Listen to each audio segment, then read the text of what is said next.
Chapter 40. Bakari made his move shortly before dawn. He knew it was the time when people's spirits were at their lowest ebb, when a sentry would become drowsy and careless. The first hint of gray in the eastern sky, the first sign of the pre-dawn light signaling the impending end of the dark hours, would give a false sense of relaxation and security. When the light came, the hours of danger were over. That was the way people's minds worked, even trained warriors like the tall, broad-shouldered one who was now on watch. The assassin had listened carefully as Malcolm and Horus had discussed their security arrangements for the night. "We'll take alternate watches," Horus had said.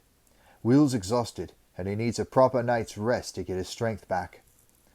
The healer had agreed immediately. Will had been under immense strain, both physically and emotionally, and he could use a full night's sleep without interruption. Worn out as he was, he had refused to go to sleep before he saw signs that Halt was recovering. Halt's breathing had become deep and even, and there was color back in his face instead of the gray pallor they had seen in the past few days. And his arm, when Malcolm inspected it, was almost back to normal. There was no swelling, and none of the ominous discoloration that had surrounded the graze. The wound itself was almost healed over now as well. Bakari lay, apparently sleeping, watching through slitted eyes as the night wore on. He could feel his own strength returning as the antidote counteracted the poison in his body. In the small hours of the morning, Malcolm woke Horus to take the last watch. Bakari waited an hour as the young warrior sat hunched, a little way from the campfire. From time to time, he heard him stifle a yawn. Horus was weary as well. The past few days hadn't exactly been a rest cure for him, and he'd gone without a lot of sleep. Now, in his second spell of guard duty for the night, it was beginning to catch up with him. He shifted position and breathed deeply. Then he blinked rapidly, clearing his eyes, forcing them wide open. Within a few minutes, his shoulders had sagged, and his eyelids began to droop again. He stood up and patrolled around the camp for some minutes, then returned to sit again. Eventually, inevitably, he began to doze. He wasn't fully asleep, and any small noise would rouse him instantly. But Bakari made no noise at all. Horus had refastened his thumb and ankle cuffs after Malcolm had administered the antidote. Slowly, carefully, Bakari stretched both hands down behind his back until he was touching the heel of his drawn-up right boot. He twisted the heel, and there was a faint click as a small, sharp blade shot out of a recess there. Gently, he began to saw the rawhide thong between the two cuffs up and down along the razor edge. The blade was short, and several times the rawhide slipped away from it. Once he gritted his teeth as he accidentally cut himself. But after half a minute's silent, steady work, the thong parted, and his hands were free. He waited several minutes before his next move, making sure that he had made no sound or movement to alert Horus. But the broad-shouldered figure remained still, head hunched forward and shoulders rising rhythmically with his breathing. Bakari brought his hands around to the front and drew his knees up under his chin so that he could reach the ankle cuffs that bound him. He felt around in the dark until he found the release knot and twisted it. Instantly, the pressure on his ankles faded as the two loops widened. He slipped the twin loops over his feet and then carefully stripped the severed cuffs from his wrists as well. Now he was free. But still he waited, allowing the circulation to return to his limbs, mentally rehearsing his next sequence of actions. He would kill Horus first. He had the means at his disposal. Then he would take the warrior's dagger. Bakari was no hand with a sword, and hamstring the two smaller horses. He would mount the larger horse and make his escape. Later, at a time of his choosing, he would return to finish off the other two. Or not. Bakari was a pragmatist.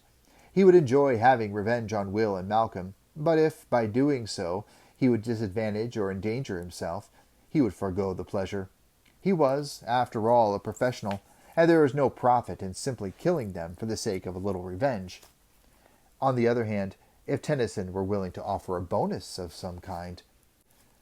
While he had been turning this over in his mind, he had been preparing for his attack on Horus. His cloak was fastened at the neck by a drawstring. Carefully, He undid the knot at one end and slipped it out of the sewn fold that it was threaded through.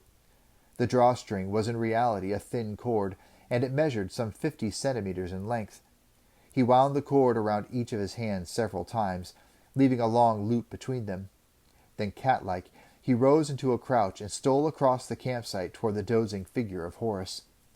Horus came awake in panic as he felt something whip over his head and then tighten inexorably around his throat, dragging him away from the fire, cutting off his air and strangling any attempt he made to call out. He felt a knee in his back as Bakari used it to gain extra purchase, straining backward in the garrote and pulling Horus's head back so that he was off balance and unable to struggle effectively. Too late, Horus realized what was happening and tried to force his fingers under the cord between it and his neck.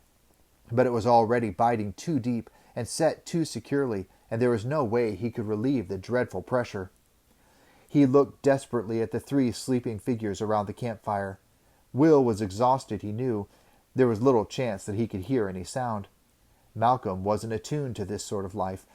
He couldn't expect help from that quarter either. And Halt, of course, was still sleeping off the effects of the poison. Even the horses were too far away to notice anything amiss. They had wandered farther into the copse of trees, looking for grass. Besides, ranger horses were trained to warn of danger of movement coming from without, not from within. He tried to call out, but only managed a small, awkward croak. The minute he did so, the noose around his neck tightened even further, and he began to black out, as his body and brain were starved of oxygen. His struggles, already ineffectual, weakened further, and as Bakari felt it happen, he increased his pressure. Horus felt he was looking down a long tunnel now. He could see the campsite as if it were looking through a circular hole, where the outer edges were black and impenetrable. His lungs cried out for air, and he plucked feebly at the cord around his neck. Too late, he thought to thrash out with his legs to make some sort of noise, but he was too weak to accomplish anything more than a feeble movement. Horrified, he realized he was dying.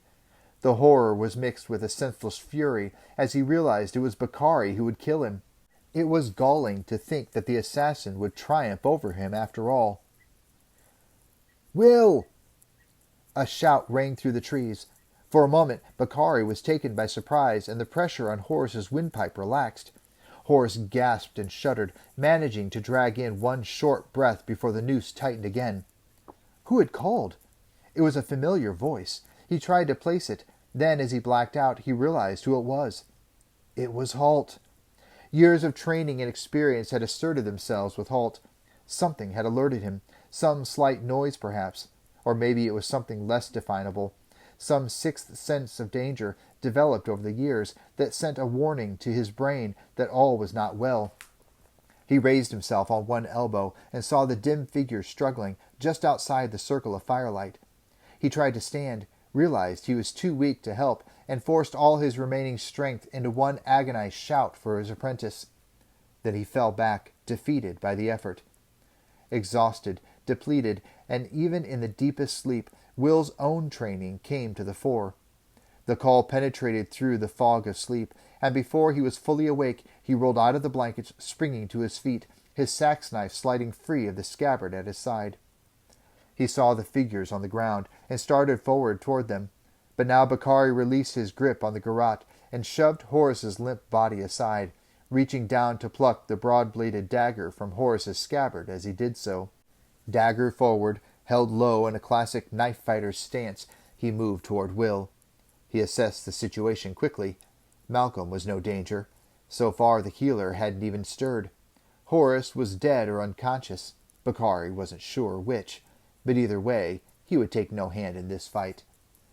There was only Will, facing him with that large knife he wore at his side, whereas Bakari was armed with Horus's broad-bladed dagger.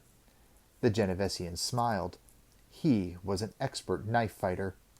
Will's weapon might be a little longer, but the Genevesian could see from his stance that the ranger was no expert at knife-fighting, and his knife skills would be no match for Bakari's own lightning sweeps, thrust and reverse slashes, techniques that he had practiced for years and perfected in the cutthroat, crowded towns of Geneves.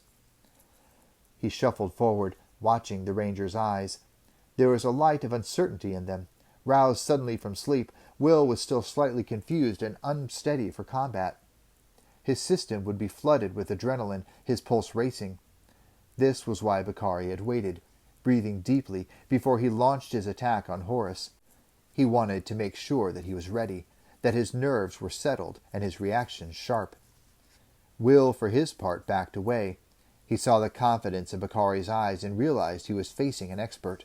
The assassin had trained and practiced with the dagger for years, just as Will had trained with the bow, and he knew his own limitations in this sort of fight. The thought remained unfinished as Bakari suddenly slid forward with amazing speed. He feinted high with the dagger, and as Will went to parry the knife, he flicked it to his other hand and slashed low, opening a tear in Will's jacket, just scraping the skin, as Will leapt desperately back out of reach. Will felt warm blood trickling down his ribs. His reactions and speed had saved him that time. Just. But the switch of the hands had nearly caught him. Bakari was incredibly fast. It was like trying to parry a striking snake with his sax, a snake that could switch direction in a heartbeat. He could try a throw, of course, but he had seen the Genevesian's speed and knew he would probably be able to avoid a thrown sax knife. Bakari slid forward again, this time slashing with the knife in his left hand, and again Will was forced to leap back to avoid him. The movement gave Bakari time to switch back to his right hand, and he attacked once more, thrusting first, then describing a bewildering series of high and low slashes and thrusts, lightning fast and perfectly controlled, so that he never left himself exposed to a return strike from Will. Will remembered the last time he had faced this man, on the grassland, knowing that he couldn't afford to kill him. Then, as the thought came, a strange sense of resolve followed it. Bakari was before him now, on the balls of his feet, poised and ready to strike again.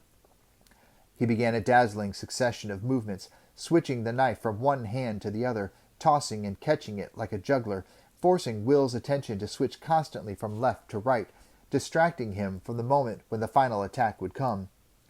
Will switched the sax to his left hand.